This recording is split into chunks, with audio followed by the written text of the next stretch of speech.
సత్య సాక్షి అను మా టీవీ కార్యక్రమమునకు ప్రేమపూర్వక ఆహ్వానము. సత్య సాక్షి.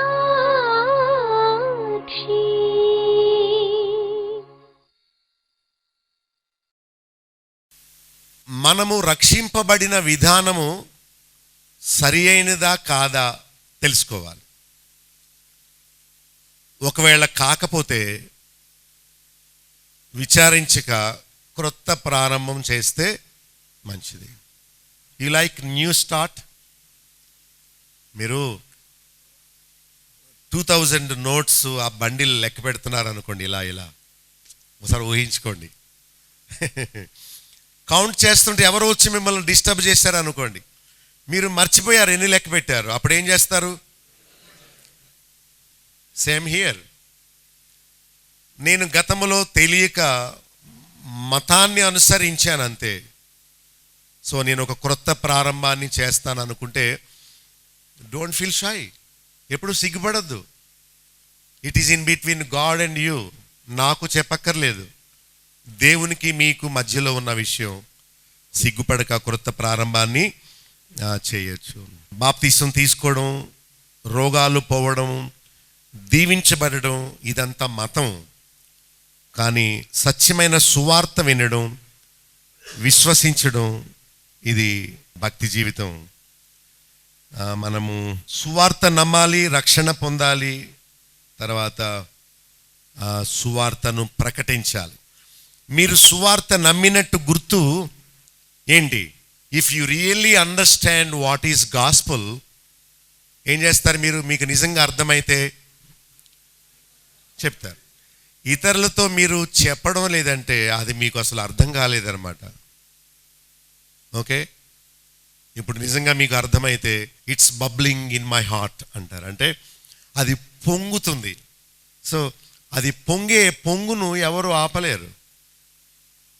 ఎదుటివారి మనల్ని పిచ్చోళ్ళన్నా కూడా మనము ఆ సువార్తను, 3 మాటలు, క్రీస్తు మన కొరకు చనిపోయాడు, ఆయన సమాధి చేయబడ్డాడు తిరిగి. సో నీవు చనిపోని అవసరం లేదు, మన కోసం ప్రభు చనిపోయాడు, మనందరం పాపులం. రెండవది, యేసు ప్రభు చనిపోయి తిరిగి లేచినట్టు గుర్తు మనం కూడా ముంచబడిన బాప్తిసం తీసుకోవాలి. పాపముల విషయమై చచ్చిపోవాలి, పాత జీవితాన్ని సమాధి చేసేయాలి. జీవించువాడును నేను. ఒక స్టోరీ ఉంది, ఓల్డ్ మేరీ డైడ్ అని, అమెరికాలో బాగా ఉపయోగిస్తారు. 2 ఆడపిల్లలు రోజు కలిసి క్లబ్కి వెళ్ళి డ్యాన్స్ చేసి చెడ్డ పనులన్నీ చేస్తూ వస్తూ ఉండేవారట. ఒక ఆమె నైట్ వస్తూ ఒక పబ్లిక్ మీటింగ్ జరుగుతుంటే ఏంటి అసలు అని నిలబడి విన్నదట. అప్పుడే సువార్త విని ప్రభుకి తన హృదయాన్ని, తన జీవితాన్ని ఇచ్చేసింది. ఇదంతా అనవసరం అనుకుంది. నెక్స్ట్ ఈవినింగ్ ఫ్రెండ్ వచ్చేసింది, స్టెల్లా అట, ఏదో పెట్టారు. Hey come on, let us go and dance. మన బాయ్ ఫ్రెండ్స్ ఎంతమందికో నేను చెప్పాను, మనం వెళ్ళి బాగా తాగాలి, డ్యాన్స్ చేయాలి, రాత్రి తూలుతూ రావాలి, కమాన్ కమాన్ అంటుంటే, కావాలి మీకు అని అడిగిందట గుమ్మం దగ్గరకు వచ్చి.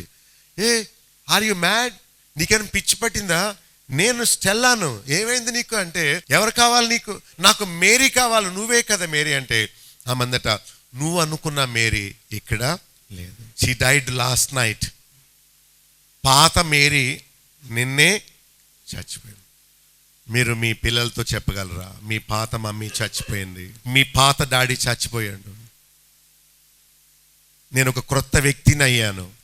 పాత అలవాట్లు, పాత కాంటాక్ట్స్, పాత మాటలు, పాత తలంపులు ఇవేమీ లేవు. ఎవడైనాను క్రీస్తునందు ఉన్న ఎడల వాడు నూతన సృష్టి. Have you been made as a new creature by God. దేవుని సన్నిధి సెల్ఫ్ ఎగ్జామినేషన్ చేసుకునే ప్లేస్ ఇది. పక్కవారి వైపు చూసేది కాదు. నేను మారేనా లేదా మారినట్టు నటిస్తున్నానా? నాలో కలిగిన ఈ చేంజ్ అది జెన్యున్ చేంజా లేకపోతే అది ఒక ఏదో ఎమోషనల్ చేంజా? నిజంగా ప్రభు నా హృదయంలో ఉన్నాడా లేక ఉన్నాడని అపోహపడుతున్నానా అని మనం ఎవరికి వారు పరీక్ష చేసుకోవాలి. 12 నుండి మనం 19 వరకు చదువుకున్నాం. దీనిలో సారాంశాన్ని చూద్దాం. 12వ వచనం, క్రీస్తు మృతులలో నుండి లేపబడి ఉన్నాడని ప్రకటింపబడుచుండగా మీలో కొందరు మృతుల పునరుత్థానం లేదని ఎట్లు చెప్పుచున్నారు. సో పౌలు ప్రశ్న వేస్తున్నాడు, ఆయన మృతుల్లోంచి లేపబడి ఉన్నాడని మేము ప్రకటిస్తున్నాం, మీలో కొందరు ఆయన లేవలేదు అంటున్నారు. దానికి కారణం ఏంటంటే వాళ్ళు ప్రభుని చూడలేదు. They did not experience the resurrected Christ. ఒక చిన్న ఉదాహరణ, ఉదయాన్నే పాలు పోసే అతను వచ్చి తలుపు కొడుతున్నాడు. ఎంత తలుపు కొట్టినా కాల్ బెల్ నొక్కినా తీయడం లేదట. ఎప్పుడో 20 మినిట్స్కి అప్పుడు తెరిచాడు. అయ్యగారు ఏంటి మీరు లోపల లేరా, ఏం చేస్తున్నారంటే, నేను ఒక ఆయనతో మాట్లాడుతున్నాను. అరే మీ వైఫ్ పిల్లలంతా వేరే ఊర్లో ఉంటారు కదా, మీరు ఒక్కరే కదా ఈ ఇంట్లో ఉండేది, ఎవరున్నారు మీతో మాట్లాడడానికి అంటుంటే, నేను ప్రభుతో సహవాసం చేస్తున్నాను అన్నారట. అప్పుడు ఆయన అన్నాడట, యేసు ప్రభుని 2 సంవత్సరాల క్రితం చంపేశారు కదా, చనిపోయిన ప్రభుతో ఎలా మాట్లాడతారు? ఎస్, కూర్చో చెప్తాను, ఆ పాలకి పక్కన పెట్టువా. ఓకే, యేసు ప్రభు చనిపోయాడనే మాట నువ్వు విన్నావు కదా, మరి ఆయన తిరిగి లేచాడని విన్నావా అంటే, అబ్బే ఆ విషయం నాకు తెలీదు. ఆయన తిరిగి లేచాడు గనుకనే నేను ఇప్పటి వరకు ఆయనతో మాట్లాడుతున్నాను. ఆయనతో మాట్లాడుతున్నప్పుడు నువ్వు తలుపు తట్టిన విషయం కూడా నాకు వినిపించలేదు. ఎంత సంతోషంగా ఆయనతో సమయాన్ని వెచ్చిస్తున్నాడో. మనం ఫోన్ మాట్లాడడం వచ్చు, మనకి చెప్పేది వింటాం, మనం కూడా కానీ ప్రార్థనలో మనకు చేతకాంది ఏంటంటే వాగుతాం. ఎందుకు అలాంటి కఠినమైన మాట అన్నారంటే అది కొంచెం గుచ్చుకోవాలి లోపల. We only speak, we don't allow God to speak with us. మీ ఫోన్లో కేవలం మాట్లాడేదే ఉంటుందా, లేక వినేది కూడా ఉంటుందా? మరెందుకు ఆయన చెప్పేదాన్ని వినరు? Why don't you pause for a moment? Prayer చేసేసి ఆమెని చెప్పేసి ఉరుకుతాం ఎక్కడికి, ఏదో దాచి త్వరగా పోతుందేమో అని. Wait upon the lord, wait for his answers. ఆయన ఏం చెబుతాడా అని వెయిట్ చేయండి. Don't get distracted by anybody, by anything.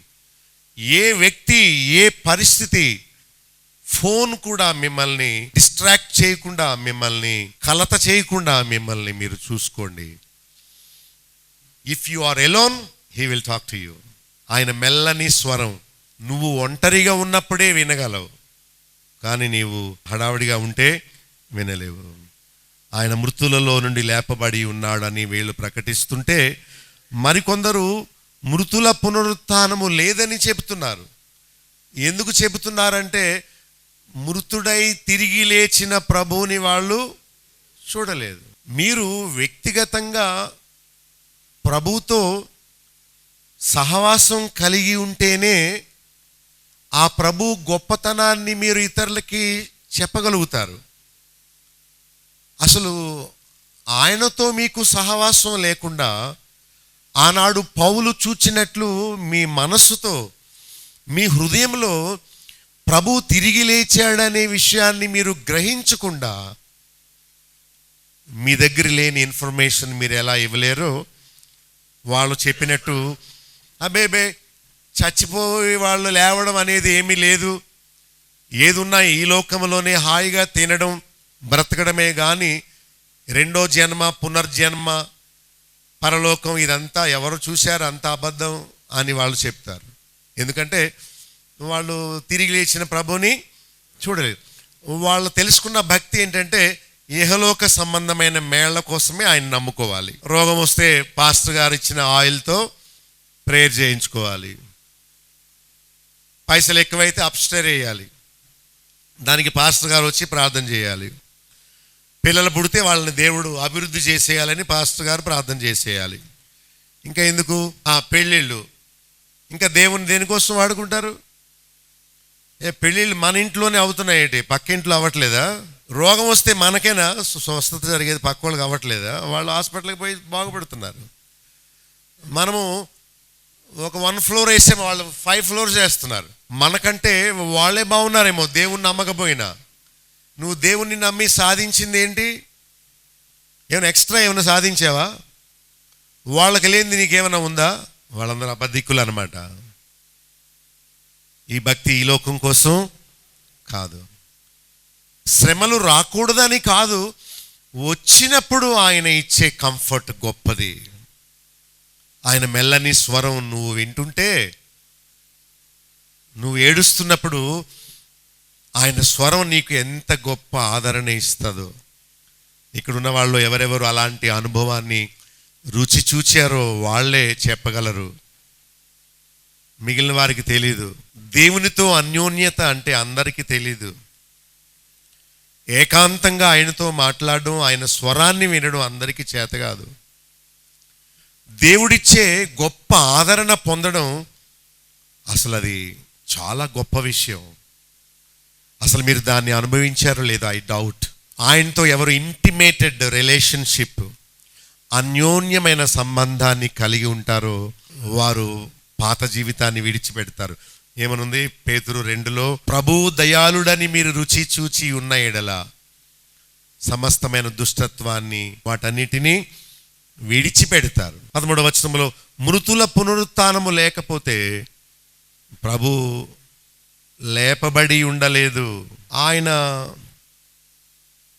లేచాడు గనుక పునరుత్థానము ఉన్నదని మనం నమ్మాలి. ఎందుకంటే క్రైస్తవ భక్తి అంతా ఇదిగో దీని గురించే. ప్రభు చనిపోయి తిరిగి లేచాడు, నన్నును లేపుతాడు. తండ్రి కుమారుణ్ణి లేపాడు, నన్నును లేపుతాడు. ఆ విశ్వాసంతో చచ్చిపోవాలి మనందరం. ఉదయాన్నే తిరిగి లేస్తామనే నమ్మకం ఉంటేనే కదా పడుకుంటాం. ఒకవేళ డాక్టర్ చెప్పాడు అనుకోండి, నిద్రపోవద్దు చచ్చిపోతావని, నిద్రపోకుండా మనం ఎంతసేపు అలాగా ఉండగలం? ఉండలేం కదా. మనెవరికి చచ్చిపోవడం ఇష్టం ఉండదు కదా. ఎవరికైనా ఇష్టమా? అసలు దేవుడి దగ్గరకు వచ్చేదే రోగాలన్నీ పోయి 100 సంవత్సరాలు బతికేయాలని. కానీ నిద్రపోవడం ఇష్టమే కదా. ఎస్. ఎవరు గోల్ చేయకండి పిల్లలు, నన్ను హాయిగా నిద్రపోనివ్వండి. పగలంతా పని చేసి we love to go to bed and sleep. మంచిగా నిద్రపోవాలని ఆశపడతాం, కానీ చనిపోవాలని ఎవరు? కానీ ప్రభువులో ఉన్నవాళ్ళు సంతోషంగా, మామూలు వ్యక్తులు ప్రతి రాత్రి ఎలా హాయిగా నిద్రకు ఉపక్రమిస్తారో, ప్రభువులో ఉన్న మనం మరణాన్ని నిద్రతో సమానంగా ఎంచుకోవాలి. దేవుణ్ణి ఎరుగని వారు మరణం అంటే భయపడతారు. ప్రభువుని ఎరిగిన మనము అది ఒక ప్రమోషన్గా మనం భావించాలి. ఎందుకంటే ప్రభువుని కలుసుకోవడానికి వెళ్ళే మార్గం ఒక్కటే, అదే మరణం. పౌలు దాని లాభము అంటున్నాడు. సో 14వ వచనం చూడండి. ఆయన లేపబడి ఉండకపోతే 2 వ్యర్థం. ఒకటి, భక్తులు చేయు ప్రకటన వ్యర్థం. రెండవది, మీరు చూపే విశ్వాసము వ్యర్థం. It's all in vain. Yesu ప్రభు తిరిగి లేచాడు అనే గొప్ప సత్యము ఒక్కటే మనల్ని క్రైస్తవులుగా చేయాలి. This is the central truth. Everybody should understand. ఇది తప్ప ఇంకొకటి ఏమీ లేదు. దేవుడు నీ రోగం పోగొడతాడు అనేది అది సువార్త కాదు. దేవుడు క్రీస్తుని లేపినట్లు నిన్ను కూడా తరువాత లేపుతాడు. అలాంటి నిరీక్షణ కలిగి ఈ లోక శ్రమలను సంతోషంగా మనం ఎదుర్కోవాలి. ఒకవేళ ఆయన లేపబడి ఉండకపోతే ఈ మీటింగు దండుగా ఈ లోకములో ఉండే ఎవాంజలిస్టులందరూ, సువార్థికులందరూ సువార్త చెప్పడం వ్యర్థము. విశ్వాసులు విశ్వసించడం కూడా వ్యర్థమే. 15లో, దేవుడు క్రీస్తును లేపెను, ఆయన గూర్చి మేము సాక్ష్యము చెప్పుచున్నాము. ఒకవేళ ఆయన లేపబడి ఉండకపోతే మేమందరం అబద్ధ సాక్షులు. కొందరు ఏవయ్యా ఎందుకు అయ్యా అమెరికా దేవుణ్ణి భారతదేశంలో ప్రకటిస్తున్నావు, ఎందుకు అబద్ధం చెప్తున్నావు అని ఒక బోధకుడిని హింసిస్తున్నారు అనుకోండి, అంటే వాళ్ళ ఉద్దేశం ఏంటంటే అబద్ధ సాక్ష్యం ఎందుకు చెప్తున్నావు అని. కానీ బోధకులందరూ ఇదిగో ప్రభు నమ్మేది ఈలోక అభివృద్ధి కోసం కాదు, చనిపోయాక లేచి ఆయన రాజ్యములో వెళ్ళడానికి అని చెబితే ఎవరు వ్యతిరేకించరు. అబద్ధాలు చెబుతున్న మూలానే వాళ్ళందరూ వ్యతిరేకిస్తున్నారు.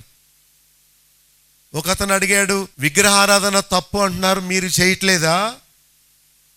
ఇంకా నువ్వేమని జవాబిస్తావు? నువ్వు పూజించట్లేదా ఆ సిలువని?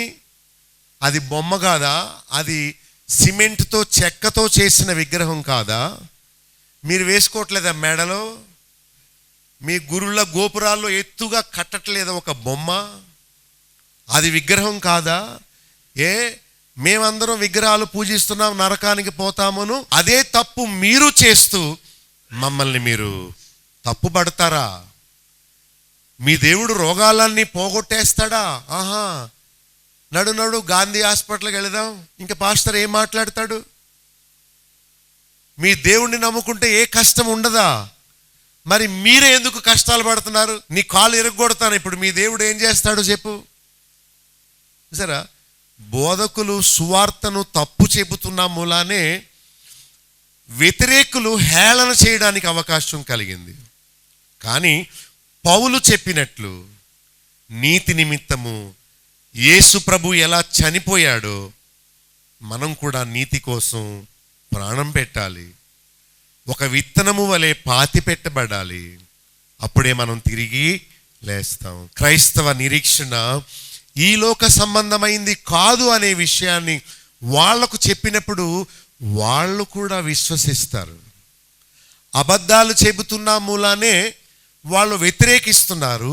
సత్యాన్ని ఉన్నట్టు చెబితే వాళ్ళెందుకు వ్యతిరేకిస్తారు?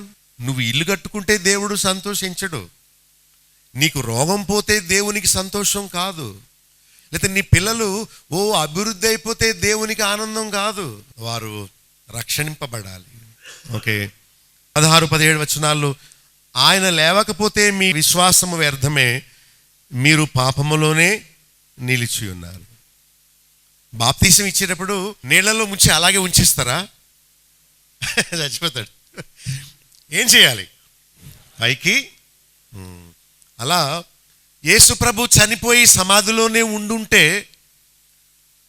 మనం కూడా పాపములోనే ఉన్నట్టు గుర్తు.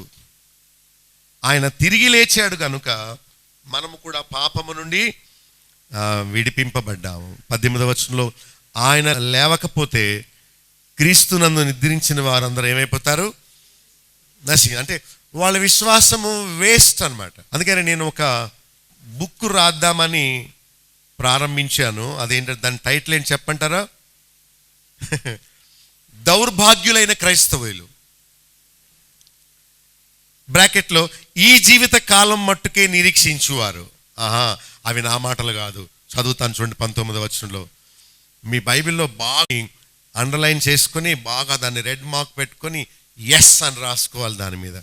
అందరం కలిసి చదువుదామా? ఈ జీవిత కాలం మట్టుకే మనము క్రీస్తునందు నిరీక్షించు వారమైన ఎడల మనుషులందరికంటే దౌర్భాగ్యులమై. ఇప్పుడు ఈ టైటిల్ కరెక్టా కాదా? దౌర్భాగ్యులైన క్రైస్తవులు అంటే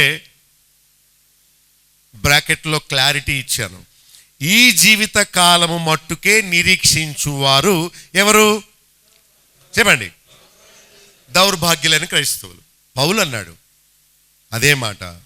మనుష్యులందరికంటే, అన్ని మతాల్ని అనుసరించే వారికంటే దౌర్భాగ్యులమై యుందుము. All of us including Paul. పౌలుతో సహా మనందరము దౌర్భాగ్యులమై ఉందుము. ఎప్పుడు? ఈ లోకము మట్టుకే, ఈ లోక అవసరాల కోసం, ఈ లోక అభివృద్ధి కోసము మాత్రమే క్రీస్తునందు నిరీక్షించు వారమైన ఎడల మనకంటే దౌర్భాగ్యుడు ఎవరు ఉండరు. So it is very clear, ఈ జీవిత కాలము మట్టుకే మనము క్రీస్తునందు నిరీక్షించు వారముగా ఉండకూడదు. అలా ఉంటే అందరికంటే, అన్ని మతాలు అనుసరించే వారికంటే మనము దౌర్భాగ్యులమట. చూడండి, ఆయన లేచి ఉండకపోతే మా ప్రకటన, మీ విశ్వాసము వ్యర్థమే. 15లో మేము అబద్ధ సాక్షులము, 17లో మీరింకనూ పాపములోనే నిలిచి ఉంటారు, 18లో క్రీస్తునందు నిరీక్షించు వారు నశిస్తారు, 19లో మనుషులందరికంటే మనం దౌర్భాగ్యం. నాకు ఇష్టమైన ఒక వాక్యం మళ్ళా మీకు చూపిస్తాను. అది హెబ్రీ పత్రిక 11వ అధ్యాయం 24 నుండి 26 చదువుతాను, చూడండి. దాన్ని మీ బైబిల్లో అండర్లైన్ చేసుకున్నారో లేదో. మోషే పెద్దవాడైనప్పుడు విశ్వాసమును బట్టి ఐగుప్తు ధనము కంటే క్రీస్తు విషయమైన నింద గొప్ప భాగ్యమని ఎంచుకున్నాడు. చూడండి, ఒక ప్రక్క నింద ఉంది, మరో ప్రక్క ఐగుప్తు ధనము. ఏది కోరుకుంటారు? ఓకే, అది రాంగ్ క్వశ్చన్ ఏమో. ఒక మంచి ప్రశ్న వేస్తాను. మోషే దేన్ని కోరుకున్నాడు? క్రీస్తు విషయమైన నిందను కోరుకున్నాడా, ఐగుప్తు ధనాన్ని కోరుకున్నాడా? సో క్రైస్తవ జీవితం అంటే ఐగుప్తు ధనాన్ని కోరుకోవడం కాదు, జక్కయ్య నిలువబడి అంతా ఇచ్చేసినట్లు దేవుని కోసం దానిని కాదనుకోనేదే భక్తి. ఈ గాట్ ది పాయింట్. ఇంకొకటి చెప్పాడు, ఏమని? అల్పకాలము పాపభోగం ఒక ప్రక్కన ఉంది, రెండవ పక్కన ఏముంది? దేవుని ప్రజలతో శ్రమ. సాధారణంగా మీకు భోగము కావాలా లేక శ్రమ కావాలంటే ఏం కోరుకుంటాం? సాధారణంగా మనుషులు ఏం కోరుకుంటారు? భోగము అనేది అల్పకాలమే ఉండేది, టెంపరల్, కానీ కాసేపు సంతోషాన్ని ఇస్తుంది. దాని తర్వాత శోకం ఉంటుంది, ఏ పాపమైనా సరే. ఎంత క్లియర్గా ఉందో. అల్పకాల పాప భోగము అనుభవించుట కావాలా లేక దేవుని ప్రజలతో శ్రమ అనుభవించుట కావాలా అంటే ఆయన దేవుని ప్రజలతో శ్రమ అనుభవించుటే. ఏమండి, మార్నింగ్ 5కి లేచి జాగ్ చేసే వాళ్ళంతా పిచ్చోళ్ళ? ఇంటి దగ్గర తినేసి బా అని తండ్రి నాయన అని పడుకునే వాళ్ళు పిచ్చోళ్ళు. బాగా కొలెస్ట్రాల్ బాగా పెంచుకొని దాన్ని చూపులు పెట్టి లాగుతున్నారట, ఇక్కడ ఒక రంధ్రం పెట్టి ఏదో ట్రీట్మెంట్. ఎందుకు? తక్కువ తిని ఎక్కువ పరిగెడితే పోయే కదా. సో ఫిజికల్గా మనం ఎప్పుడు డిసిప్లైన్ కలిగి ఉంటామో, స్పిరిచువల్గా కూడా ఆటోమేటిక్గా ఆ డిసిప్లైన్ వచ్చేస్తుంది. మీరు పరిగెత్తండి, మీ మనసు ఎంత చురుగ్గా ఉంటుందో. చాలామంది సంవత్సరానికి ఒకసారి పరిగెడుతున్నారు బుద్ధి లేని వాళ్ళు. యేసు ప్రభు రన్ ఫర్ జీసస్ అని రోజు పరిగెత్తాలి. సంవత్సరానికి ఒకసారి పరిగెడితే కొవ్వు కరుగుద్దా? అసలు బైబిల్ మాట్లాడేది శరీర పరుగు గురించి కాదు. బై ద వే, అంటే నేను స్లిమ్గా ఉన్న వాళ్ళని చూస్తే నేను నేర్చుకునేది చాలా ఉందనుకుంటాను. సో ఎక్కువ కాలం బ్రతకాలంటే తక్కువ బరువు ఉండాలి. దేవుని ప్రజలతో శ్రమ అనుభవించుట మేలు. శ్రమ అనుభవించుట, చెమట కార్చుట మేలు కాదా? ఒకతను చాలా లావు ఉండి పెద్ద పొట్ట వేసుకొని ఇక్కడ బోర్డు పెట్టాడట, ఏమని? సేవ్ ఎనర్జీ అని. అంటే నీ బలమును దాచుము, ఖర్చు పెట్టకుము అని.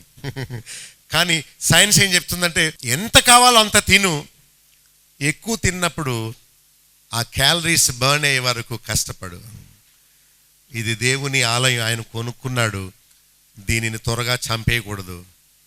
దీనికి టైంకి మందులు ఇవ్వాలి, దీనికి టైంకి స్నానం చేయాలి, మురికిగా ఉండకూడదు, స్టింకీ ఉండకూడదు, చక్కగా మెయింటైన్ చేయాలి, శ్రమ అనుభవించాలి. చాలా మంచి మోడల్. అందుకనే మీకు టైం తీసుకుని ఆయన గురించి చెప్పాను. భక్తులు చేసే పని ఏంటంటే, మన భాగంలో 12వ వచనంలో క్రీస్తు మృతులలో నుండి లేపబడి ఉన్నాడని ప్రకటిస్తున్నారు.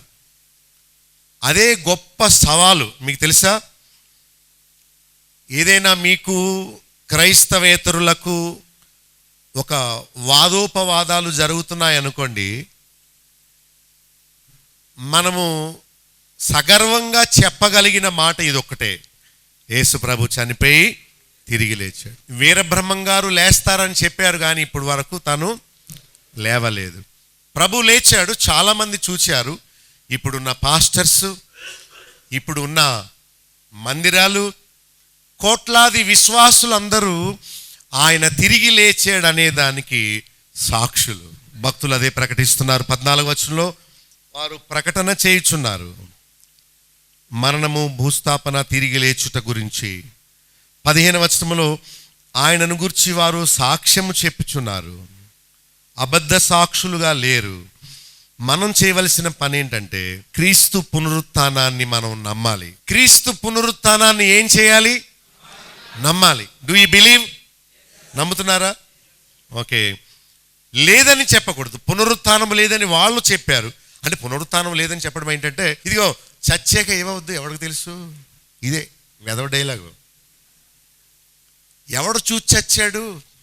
అయినా బ్రతికున్న కాలంలో మనం హాయిగా బతికి మనకేం కావాలో చూసుకోవాలి, కానీ ఎప్పుడో చచ్చిపోయి ఏదో ఉంటుందట, అదంతా ఎందుకు మనకి అని అజ్ఞానులు అంటారు. అదే పునరుత్థానము లేదని చెప్పడం అంటే.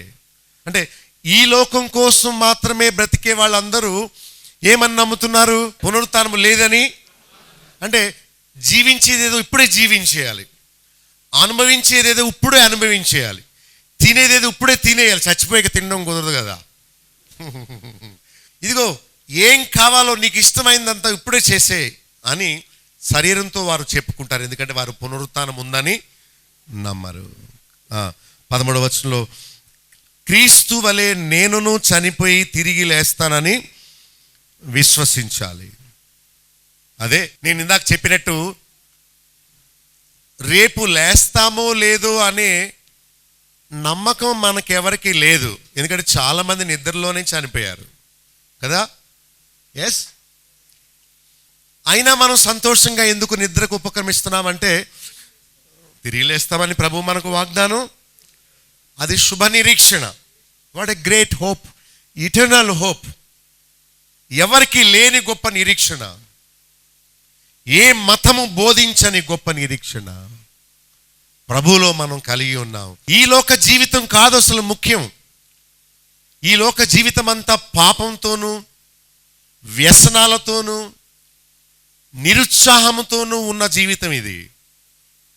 అసలైన జీవితం రానై ఉన్నది, దానికోసం మనం నిరీక్షించాలి. 14వ వచనంలో మన విశ్వాసం అంతా పునరుత్థానం మీదనే ఆధారపడి ఉండాలి. 15వ వచనం, మనము పునరుత్థానాన్ని నిజంగా నమ్మితే దాని గురించి మనం ఇతరులకు సాక్ష్యం ఇవ్వాలి. 17వ వచనంలో వ్యర్థమైన విశ్వాసము, పాపములో నిలిచి ఉండుట అనేది మనం చేయకూడదు. 18లో ఇట్టి అవగాహన లేకపోతే మనం నశిస్తాం. ప్రభువుని నమ్మింది ఈ జీవిత కాలం మట్టు కాదు, పునరుత్థాన జీవం కోసం ఆయనను మనం నమ్మాలి. తిమోతి పత్రిక చూడండి, మొదటి పత్రిక 6:18. వారు వాస్తవమైన జీవమును సంపాదించుకొను నిమిత్తము రాబోవు కాలమునకు మంచి పునాది తమ కొరకు వేసుకొనుచు భక్తుల గురించి చెబుతూ, వారు వాస్తవమైన జీవమును సంపాదించుకోవడానికి ప్రస్తుతము వారు మంచి పునాది తమ కోసం. Okay, the life which is real, వాస్తవమైన జీవము అని పునరుత్థాన జీవము గురించి చెబుతున్నాడంటే ఈ జీవం ఎలాంటిది చెప్పండి? వాస్తవము కానిది. ఓకే, వాస్తవమైన జీవం ఈ లోకానిదే, పరలోకానికి వెళ్ళాక. ఇది వాస్తవమైంది ఎందుకు కాదంటే మనం ఎప్పుడు చచ్చిపోతాం మనకు తెలియదు కదా. ఇప్పుడు భూకంపం వస్తే ఇప్పుడు చచ్చిపోతాం. పైన ఎంత పెద్ద బరువు ఉందో బిల్డింగ్ పైన, హూ నోస్. పెద్ద బిల్డింగ్ ఎక్కినప్పుడు అదే భయం వేస్తున్నావు, ఇది ఇప్పుడు కూలిపోవచ్చు, నో గ్యారంటీ. దేవుడు భూమిని అలా నిలబెట్టాడు కనుక ఉంది. అలాగా ఒకసారి అలా కదిలింది అనుకోండి భూమి, అంత పెద్ద బిల్డింగ్ కూలిపోవడానికి ఏదైనా పెద్ద కష్టమా? ఏం కష్టం. పెద్ద వ్యక్తి చిన్న హిట్కి చచ్చిపోతాడు, చిన్న బుల్లెట్ వెళితే చచ్చిపోతాడు. ఇన్ని సంవత్సరాలు బ్రతికిన వ్యక్తి చిన్న హిట్కి, చిన్న తగిలితే చాలా ఏమైపోతాడు? సో ఇది కాదు వాస్తవమైన జీవితం, వాస్తవమైన జీవం రానున్నదే. సరే, వాస్తవమైన దాన్ని ప్రేమించాలా, వాస్తవము కాని దాన్ని ప్రేమించాలా? మరి ఎందుకు తింటున్నారు? ఆయన వచ్చే వరకు తినాలి, మెయింటైన్ చేయాలి బాడీని. చూడండి, దాన్ని సంపాదించుకోవడానికి రాబోవు కాలమునకు మంచి పునాది మన కోసం వేసుకోవాలి. ఓకే, అంటే దేవుడిచ్చిన ఈ లోక జీవితము వాస్తవమైన జీవము కొరకు పెట్టుబడి లాంటిది. ఈ కాళ్ళతో మోకరించి ఆత్మకు దీనత్వాన్ని నేర్పాలి. ఓకే, ఈ కళ్ళతో శరీరమే కదా, ఈ కళ్ళు మూసుకొని మనము ఆశా నిగ్రహాన్ని మనం ప్రాక్టీస్ చేయాలి. యవనస్తులు సహోదరులు, అందమైన స్త్రీ కనబడినప్పుడు కళ్ళు మూసేసుకోండి, దేవుడు ఆ శోధన నుండి మిమ్మల్ని తప్పిస్తాడు. స్త్రీలు అందమైన జ్యువెలరీ కనిపించినప్పుడు మీరు కళ్ళు మూసేసుకోండి, ఆ శోధన మీరు తప్పించబడతారు. సో ఈ కళ్ళతో ఆత్మను ఏం చేయాలి? రక్షించుకోవాలి. ఈ చేతులతో సత్క్రియలు చేసి ఆత్మను రక్షించుకోవాలి, పరలోకపు ధనాన్ని సంపాదించుకోవాలి. సో దేవుడిచ్చిన బాడీ సహాయంతో మనం వాస్తవ జీవాన్ని సంపాదించుకోవాలి. ఇక్కడ డబ్బు దేవుని కోసం ఇచ్చి అక్కడ దాచుకోవాలి. ఇక్కడ దేవుని ప్రజలతో శ్రమ అనుభవించి దాన్ని ప్రతిఫలాన్ని అక్కడ మనం పొందాలి. సో ఎంత మంచి వాక్యమో! మీకు ఇష్టమా ఈ వాక్యం? చాలా చక్కని వాక్యం. వాస్తవమైన జీవము సంపాదించుకొను నిమిత్తము రాబోవు కాలమునకు మంచి పునాది తమ కొరకు, అది ఏంటో మేలు చేయడం, సత్క్రియలు చేయడం, ఇవన్నీ చెప్తున్నాడు. చూడండి, కొలస్సీ పత్రిక 3వ అధ్యాయం 1 నుండి 4 వచనాల వరకు ఏముందో చూడండి. మీరు క్రీస్తుతో కూడా లేపబడిన వారైతే పైన వాటినే, అంటే నేను క్రీస్తుతో కూడా లేపబడ్డాను అనుకునే వాళ్ళు ఏం చేయాలి? పైన వాటిని అనుందా, వాటినే అనుందా? What does it mean? Only that అని కదా. వాటినే అంటే అర్థం ఏంటి? వాటిని మాత్రమే అని అర్థం. ఓకే, ఎవరు చేస్తున్నారు ఇలా చెప్పండి? పైనున్న వాటిని మాత్రమే వెదికే వాళ్ళు ఎవరు? ఏమి తిందుమో, ఏమి త్రాగుదమో, ఇంకోటి ఏంటి, ఏమి ధరించుకుందాం, బట్టలు ఉతుక్కోవడం, వాటిని ప్రెస్ చేయడం, ఐరన్ చేయడం, ఇంకేంటి ఏమి ధరించుకుందామో అంటే ఇవి కూడా ఉన్నాయిలేండి. ఇంకా ఏంటి, ఏమి తిందుమో, ఇంకెంతసేపు ఇక మనకి దాని గురించి కదా. టిఫిన్ అయిపోయింది, లంచ్ అయిపోయింది, డిన్నర్ అయిపోయింది, ఇంకా ఎంతసేపు ఇదే. మనుషులందరూ ప్రతి పరుగు దేనికోసం? దీన్ని నింపుకోవడానికి. ఏమి త్రాగుదమో, జ్యూస్,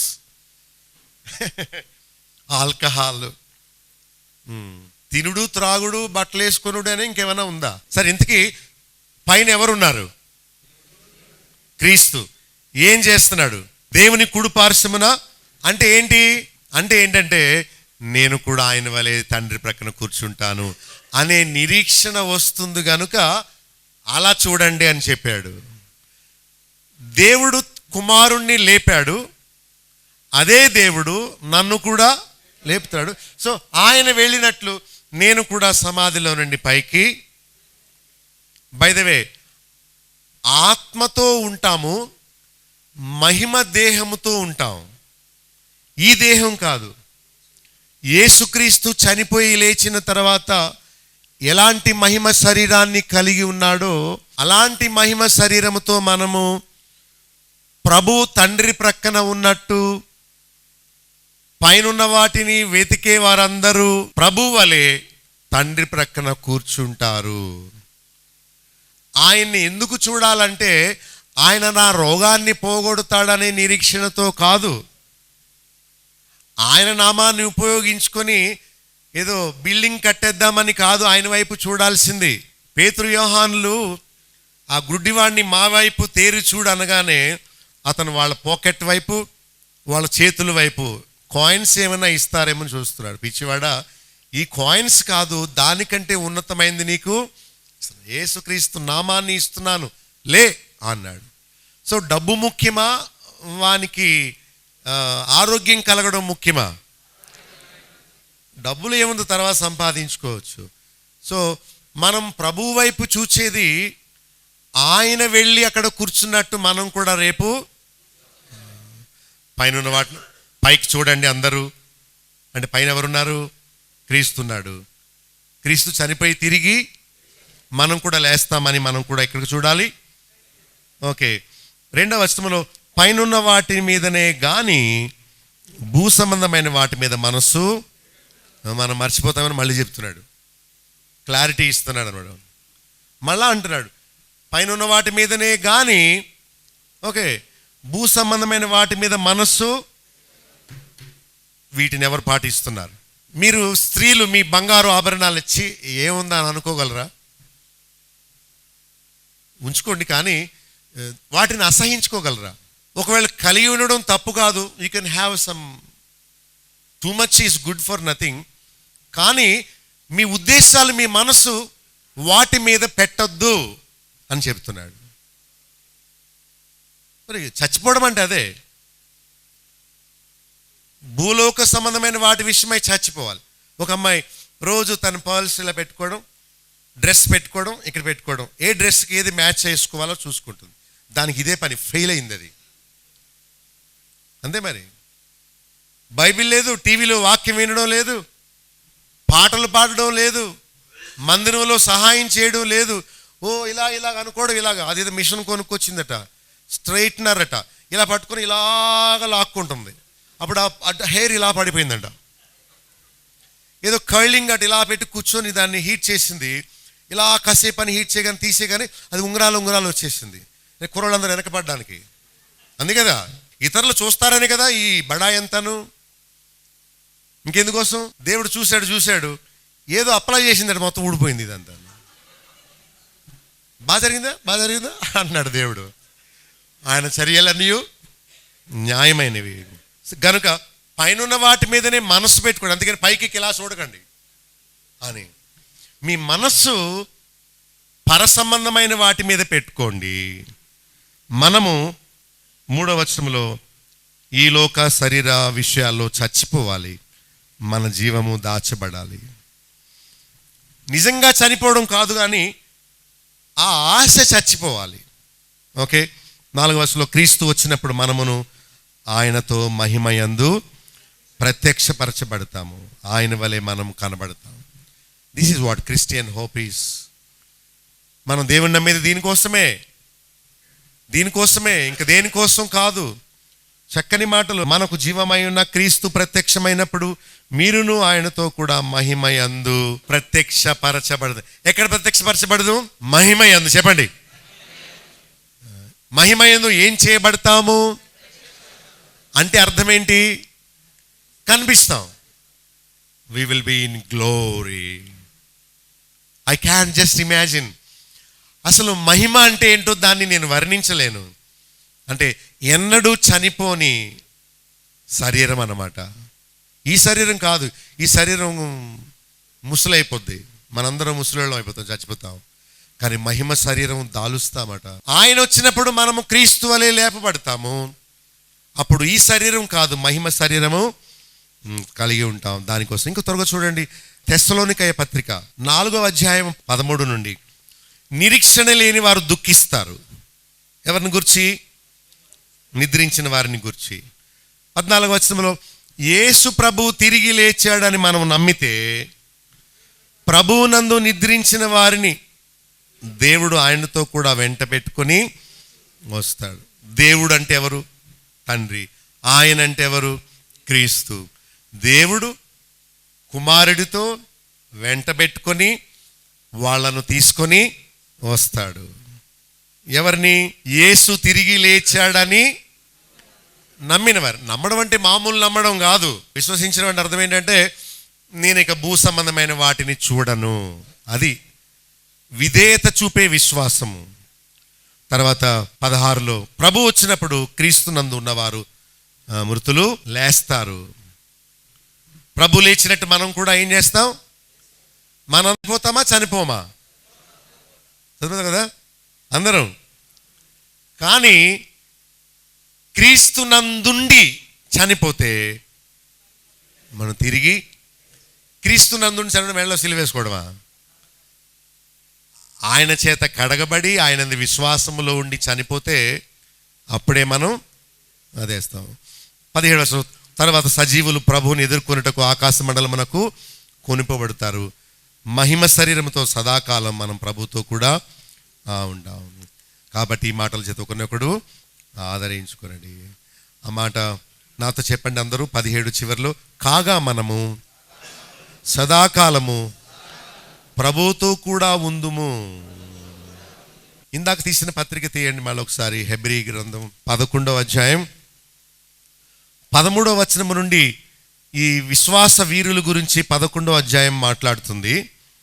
ఏం చెప్తుంది చూడు 13లో, వీరందరూ ఆ వాగ్దాన ఫలము అనుభవింపకపోయినను. హలో, వాళ్ళు వాగ్దాన ఫలము ఏం చేయలేదట అంటే వాళ్ళకి ఆరోగ్యం కలగలేదు, మేడమిద్దులు కట్టలేదు, లేకపోతే శారీరకంగా అభివృద్ధి అయిపోలేదు. ఈ లోక వాగ్దాన ఫలము అనుభవింపకపోయినను ఏం చేశారు? దూరము నుండి చూచి వందనము చేసి పరదేశులము యాత్రికులమని ఒప్పుకొని విశ్వాసముతో, అంటే మేము కూడా తిరిగి లేస్తామని విశ్వాసముతో వారు చనిపోయారు. స్వదేశాన్ని వెదుకుచున్నామని ఏం చేస్తున్నారు అంటే మన గురించి కాదులేండి, పాత నిబంధన భక్తుల గురించి చెప్తూ వారు తమ స్వదేశాన్ని వెదుకుచున్నామని విషదపరచుచున్నారు. మనం కూడా విషదపరచాలి. డైలీ లివింగ్ వల్ల మనము మన స్వదేశం పరలోకాన్ని వెదుకుతున్నామని మనము విషదపరచాలి, తెలియపరచాలి. 15లో, వారు ఆ దేశాన్ని జ్ఞాపకమందు ఉంచుకున్నారు గనుక తిరిగి వెళ్ళడానికి వీలు కలిగింది. 16లో, వారు మరీ శ్రేష్టమైన దేశమును అనగా పరలోక సంబంధమైన దేశమును కోరారు గనుక వారి దేవుడు సిగ్గుపడలేదు వారి గురించి. నీకు ఈ దేశం కావాలా, మరీ శ్రేష్టమైన దేశం కావాలా? చెప్పండి, ఏ దేశం కావాలి? మరీ శ్రేష్టమైన దేశం అని చెప్పండి. ఏ దేశం కావాలి? సో ఈవేళ వెళ్ళిపోదాం అందరం. హై బాబా, మనవరాలు పెళ్లి చేయాలంటారా? వాళ్ళు చూసుకుంటారు ఆ పనులన్నీ. ప్రభువా త్వరగా వచ్చే అని అడగాలి మనం. అలాగెవరు చేస్తారు ప్రార్థన? 80 ఏళ్ళు వచ్చినా హిజ్కియాని చూసి ఇంకొక 15 ఏళ్ళు అంటది, త్వరగా రావాలని కోరుకోరు. అలా నిరీక్షించిన వారి కోసం ఆయన ఒక పట్టణాన్ని సిద్ధపరుస్తుంది. మరి మీరు నిరీక్షిస్తారా? ఫిలిప్పి 3:10 పౌలు అన్నాడు, ఏ విధము చేతనైనను మృతులలో నుండి నాకు పునరుత్థానము కలగాలని. ఆయన మరణ విషయంలో ఒక ఆగండి. ఇక్కడ ఎలాగైనా సరే నేను చచ్చిపోయి తిరిగి లేవాలి, అదే నా జీవిత గోల్ అన్నాడు. మీ జీవిత గోల్ ఏంటి?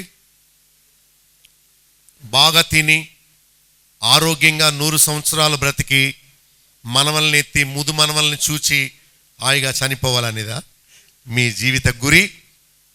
ఓకే, దేవుడు అవకాశం ఇస్తే మంచిదే, కానీ పౌలును అడిగితే ఏమన్నాడంటే, ఎలాగైనా సరే నేను చనిపోయి తిరిగి లేవాలి, అదొక్కటే జీవిత గురి, ఇంకేమి లేదట.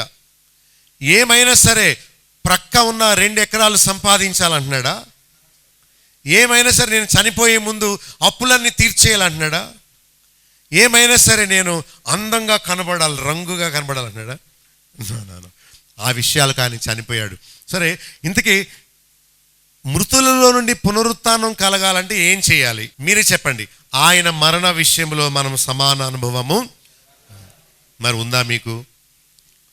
అంటే యేసు ప్రభు చనిపోయినట్టు మనం కూడా ఏమైపోవాలి? సమాన అనుభవం. నిజంగా చావద్దు కానీ వదకు సిద్ధమైన గొర్రె వలె ఎంచబడాలి. We should count ourselves as a sacrificed lamb. వధింపబడలేదు, మనల్ని ఎవరు చంపర్లేండి, బలివరు, కానీ ఐఎమ్ రెడీ అని చెప్పగలగాలి. మిమ్మల్ని చచ్చిపోమని దేవుడు కోరట్లేదు, కానీ చనిపోవడానికి కూడా సమర్పణ కలిగి ఉండమని చెప్తున్నాం. మనం చనిపోతే దేవునికి ఏం ఉపయోగం? మనం బ్రతికితే ఆయన నామాన్ని మహింపరచగలం, కానీ మన్ను నిన్ను స్తుతించునా. సో మనం బ్రతకాలని ఆయన కోరుకున్నాడు. మనందరం సత్యసాక్షులమయ్యి మన చుట్టూ ఉన్న ప్రపంచాన్ని మార్చాలని ఆయన కోరుతున్నాడు. సో దేవుడు ఇస్తాడు జీవం, మనం బ్రతుకుదాం అనేక సంవత్సరాలు. అయితే బ్రతికుండే సజీవ యాగం అంటే ఇదే. రోమా 12. ఆయన మరణ విషయంలో సమాన అనుభవం కలిగి ఉండాలి. రెండవది, ఆయనను, ఆయన పునరుత్థాన బలాన్ని తెలుసుకోవాలి. మీ బైబిల్లో అలా ఉందా? ఆయనను తెలుసుకోవాలి అంటే పునరుత్థాన బలం అంటే ఆయన దేని వల్ల లేచాడు? ఆస్తి వల్ల, అందం వల్ల? నో. తండ్రికి సంతోషం కలిగించాడు. తండ్రి ఆయన్ని లేపాడు. ఆనాడు పేతురు వచ్చి తబితాను లేపాడు. ఆమె గురించి మంచి సాక్ష్యం వాళ్ళు చెప్పిన మూలానే లేపాడు. ఆమె మీ సంఘానికి చాలా చీడ పురుగండి అంటే, ప్రభా దీన్ని నాశనం చేయంటాడు. ఆమె ఉండాలి, అవసరం అన్న మూలన తిరిగి లేపాడు. రేపు నీ సాక్ష్యం, నా సాక్ష్యమే మనల్ని పునరుత్థానములో తిరిగి లేపుతుంది. ఇంకా చూడండి, ఆయన శ్రమలో పాలివారు అవ్వాలి, సమస్తమును నష్టపరుచుకోవాలి అంటే పెంటతో సమానంగా ఎంచుకోవాలి. 12వ వచనంలో దేని నిమిత్తము పట్టబడ్డాము అంటే, దేని నిమిత్తం పట్టబడ్డాము? పునరుత్థాన జీవం కోసమే మనము పట్టబడ్డాము. దానిని పట్టుకోవాలని పరిగెత్తాలి. ఓకే. తర్వాత 13లో వెనుక ఉన్నవి ఏం చేయాలి? మర్చిపోవాలి. ముందున్న వాటి కోసం బలి చెప్తారులే కానీ చెయ్యరు. 14వ వచనంలో గురి ఎద్దకే పరిగెత్తాలి. 15వ వచనంలో సంపూర్ణులు అవ్వాలి అంటే వాక్యాన్ని, భక్తిని పూర్తిగా అర్థం చేసుకుని పౌలునకు కలిగి ఉన్న తాత్పర్యాన్ని మనము కూడా కలిగి ఉండాలి. 17లో మనందరము పౌలు భక్తుని పోలి నడుచుకోవాలి. అలాంటి భక్తులను గురిపెట్టి చూడాలి. 18లో సిలువకు శత్రువులు అవ్వకూడదు అంటే శ్రమల జీవితానికి శత్రువు అవ్వకూడదు, కావాలని కోరుకోవాలి. పౌలు ఆ విషయాన్ని ఏడుస్తూ చెప్తున్నాడు, అనేక పర్యాయాలు చెప్తున్నాడు, ఇవే సంగతులను చెప్తున్నాడు. వినకపోతే వారి నాశనమే వారి అంతము, వారి కడుపే వారి దేవుడు. అంటే ఆహారము, ఆరోగ్యము, సంపద, ఆస్తి, పిల్లలు, ఇల్లు ఇదే వారి దేవుడట. అయితే వాళ్ళు భూ సంబంధమైన వాటి అందే మనస్సు ఉంచుతున్నారు. 20వ వచనంలో పరలోకమందు మన పౌరస్థుతి సంపాదించాలి. ఒక ఆమె ఫోన్ చేసి లండన్ నుండి, పాస్టర్ గారు నాకు గ్రీన్ కార్డు రావాలని ప్రార్థన చేయండి. అక్కడే ఉండిపోతావా? అందుకనే అక్కడ ఉన్న ఒక అతను పెళ్లి చేసుకుందాడు. ఇది ఎంత సిగ్గో! గ్రీన్ కార్డు కోసం లైఫ్ పార్ట్నర్ని పెళ్లి చేసుకొని గ్రీన్ కార్డు వచ్చాక వదిలేస్తావా? సిగ్గులేదు? ఇదే నా జీవిత విలువ? ఏమంటే నేనున్నది దానికోసం ప్రార్థన చేయడాక, లేకపోతే ప్రభువా ఈమె భూ సంబంధమైన వాటిని వెతకడం మానేసి, అలాగంటే ఎవరు నాకు ఫోన్ చేయరు. కానీ అదే దేవుడు కోరేది. మన దీన శరీరమును ఆయన తన మహిమగల శరీరమునకు సమరూపము గల దానిగా, అదే నిరీక్షణ. మన శరీరం ఎలాంటిదంట? దీన శరీరం. ఎలాంటి శరీరం? ఒక చెడ్డ వార్త వింటే చాలు మనం పడిపోతాం. ఈ శరీరం దీన శరీరం, చెడ్డ శరీరం. కానీ దీనిని ఆయన తన మహిమ శరీరము వలె మారుస్తాడు. అంటే యేసు ప్రభువుకి పునరుత్థాన శరీరము ఎలా ఉండిందో అలాంటి శరీరాన్ని దేవుడు మనకు ఇస్తాడు. ఎప్పుడంటే పౌలు వలె మనము సమస్తమును పెంటతో సమానంగా ప్రార్థన చేస్తాను. కళ్ళు మూసుకోండి. పరిశుద్ధుడు అయిన మా తండ్రి, మేము లోకములో ఉన్నట్టు దౌర్భాగ్యులైన క్రైస్తవులుగా మేము ఉండకుండా నాయనా, ఈ జీవిత కాలము మట్టుకే మేము నిరీక్షించకుండా పైనున్న వాటిని వెదకడానికి మాకు నేర్పినందుకు స్తోత్రాలు. లోకములో క్రైస్తవులుగా చెప్పుకునేవారు, బోధకులు ప్రజలను లోక సంబంధమైన వాటి వైపు నడిపించడం ఎంతో బాధ కలిగిస్తుంది నాయన, నీకును మాకును. అయితే మేము భూ సంబంధమైన వాటి మీద మనస్సు ఉంచక నాయన, మేము మోషేవలే దేవుని ప్రజలతో శ్రమ అనుభవించుటయే మేలు అని, నింద అనుభవించుటయే మేలు అని మేము అనుకోవడానికి మాకు సహాయం చేయండి నాయన. మేము శరీరములో ఉన్నాం కనుక శరీరం ఎప్పుడు సుఖం కోరుకుంటుంది. అయితే నాయన, మేము శ్రమ కోరుకొని నీకోసం ఈలోక ఘనతను, ఈలోక అలంకరణను, ఈలోక ఆస్తిపాస్తులను కాదనుకొని నీ నిత్య రాజ్యము కోసం వాటిని పెంటతో సమానంగా ఎంచుకోవడానికి సహాయం చేయండి. మళ్ళా చదువుకొని ఆ గొప్ప వాక్య భాగంలో ఉన్న గంభీరమైన సత్యాన్ని మేమందరము తెలుసుకుని ఈ లోకానికి, పాపానికి, ఈ లోక ఆశలకు, శరీరాశలకు, నేత్రాశలకు చచ్చిపోయి నూతన పరచబడిన వారమై క్రొత్త ప్రారంభాన్ని చేయడానికి మా అందరికీ కృప చూపండి. మాకు అనుగ్రహించిన అమూల్యమైన నీ వాక్యం కొరకు, నీ సందేశం కొరకు మమ్మల్ని మీరే సిద్ధపరిచినందుకు నీకు స్తోత్రాలు చెల్లిస్తూ, ఒకవేళ ఈ రాత్రి మీ పిలుపు మాకొస్తే, మీరు అక్కడ వస్తుంటే, ప్రపంచానికి అంతం వస్తే, మేమందరము నీ రాజ్యములో ప్రవేశించి వాస్తవమైన జీవంతో నీ సన్నిధిలో తరతరాలు, యుగయుగాలు జీవించే భాగ్యం ఇక్కడున్న మా అందరికీ మీరే అనుగ్రహించవలసిందని యేసు పరిశుద్ధ నామములో ప్రార్థించి వేడుకొనుచున్నాము తండ్రి. ఆమేన్. మన తండ్రి అయిన దేవుని ప్రేమ, కుమారుడైన యేసుక్రీస్తు వారి కృప, పరిశుద్ధాత్మిక సహాయం, తన వాక్యమును మన హృదయములు పనిచేయించి ఆయన రాకడ వచ్చే వరకు తన మహిమ కొరకు స్థిరపరిచి కాపాడి నడిపించునుగాక.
పాపదాస్యము శాపములోనయుండగా ప్రాణమిచ్చి విడిపించితివి. అందుకే నీకు స్తోత్రములు, అందుకే నీకు స్తోత్రములు. నేను ఘోర పాపినయుండగా ప్రభు నన్ను రక్షించేను. నిజ దేవునెరుగాక అంధుడనయుండగా ప్రభు నన్ను వెలిగించేను.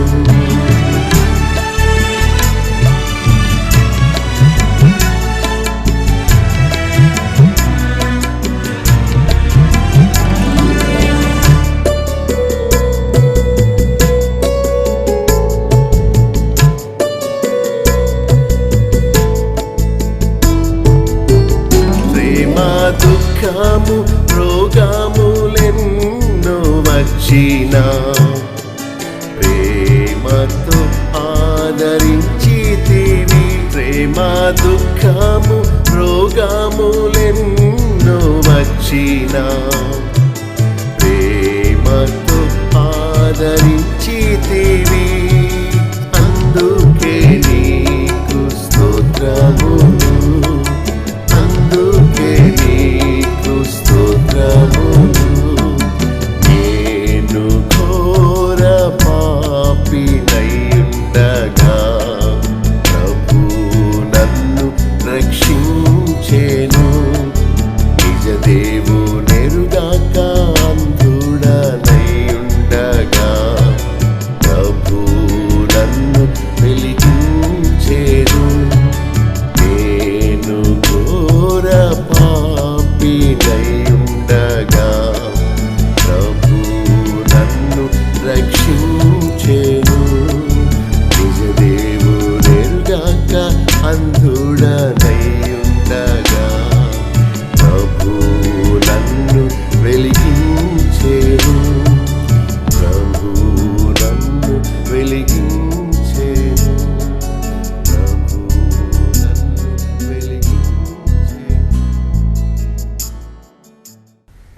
మా చిరునామా బాబులోక్ గండి, చైర్మన్, బేతెల్ అసెంబ్లీ, నల్లజర్ల.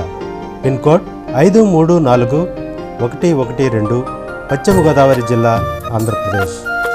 మా ఫోన్ నంబర్స్ 08818277333. మా సెల్ నెంబర్ 9440111250.